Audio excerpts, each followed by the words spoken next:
Cancer is a fight, but it's more of a mental fight. It's those days when you come home from these treatments and you stare at a blank television screen and you think to yourself, am I going to be able to walk my daughter down the aisle? Am I going to see my son graduate? Am I going to, those kinds of things. Will I see my grandchildren? Those kinds of things. That's the impact. That's the impact that cancer has. I was trying to get in shape and it wasn't going so well because I had that hip pain. So I went to Geisinger and they ran me through a battery of tests. I had a bone scan, a CAT scan, MRI. We did the biopsy and I knew for sure. Multiple myeloma is a blood cancer. 20, 30 years ago, it was considered, incurable. It was considered, death sentence. And now it's like a chronic disease where we have lots of treatment options for patients. Typically, we're looking at chemotherapy as an option for treatment, stem cell transplant. We give patients injections to stimulate circulation of their stem cells, so stem cells which would typically be in the bone marrow.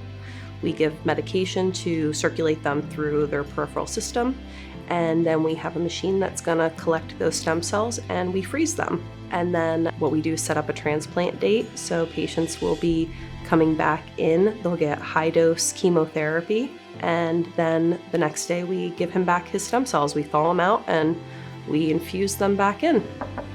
Jamie was with me and I knew that they're not gonna let me fall. They're not gonna let that happen to me.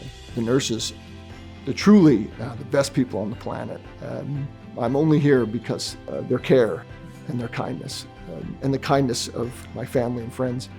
He's really a testament to living well with cancer. He's taken what could be a horrible, emotionally debilitating situation, and he's started traveling. He started this survivorship's journey to help other cancer patients, but not just the cancer patients, but, caregivers. Surviving cancer is not a one-time event. Survivorship lasts a lifetime, and that's why we need each other. But my first guest tonight, you're gonna really love. I then started a nonprofit and started my official advocacy. We are going to share our experiences, and I'm finding more and more people that absolutely want to share the experience. They absolutely want to tell their story.